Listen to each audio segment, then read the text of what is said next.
Magandang gabi, Philippine Air Force. Alamin natin ang magiging lagay at taya ng panahon ngayong araw ng Sabado, 2 May 2026 at sa mga susunod na mga araw.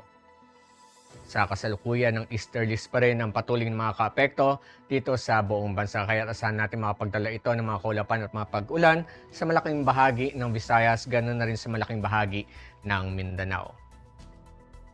Para naman sa ating general area forecast, asahan natin na ang Visayas, ganoon na rin sa Palawan, Sorsogon at Masbate ay makakaranas na maulap na kalangitan na may kalat-kalat na pagulan, pagkidlat at pagkulog. Dulot yan ng ating easterlies. Samantalang Metro Manila at nalalabing bahagi ng Luzon, makakaranas naman tayo ng bagya hanggang sa maulap na kalangitan na may pulupulong pagulan, pagkidlat at pagkulog.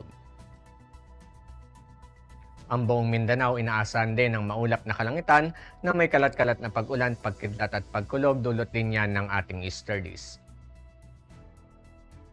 Para naman sa mga susunod na araw sa mga piling lugar dito sa ating bansa dito sa Metro Manila, Cavite, Lipa, at Angeles, makakaranas tayo ng bagya hanggang sa maulap na kalangitan na may pulupulong pagulan, pagkidlat at pagkulog magmula Lunes hanggang Miyerkules. Samantala sa Puerto Princesa at Kalayaan Island sa darating na Lunes, patuloy pa rin tayong magkakaroon ng maulap na kalangitan na may kalat-kalat na pagulan, pagkidlat at pagkulog. At sa darating naman na Martes at Miyerkules, naasahan naman ang bahagya hanggang sa maulap na kalangitan na may pulupulong pagulan, pagkidlat at pagkulog.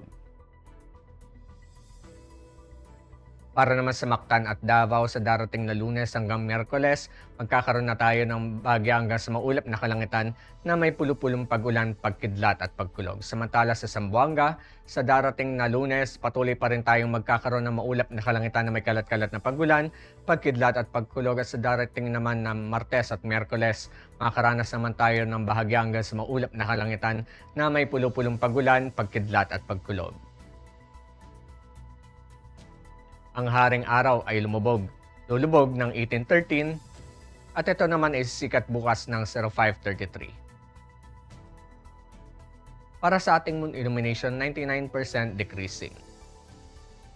At para manatiling updated sa lagay at taya ng panahon, i-follow lamang Air Force Weather Center sa aming mga official social media accounts.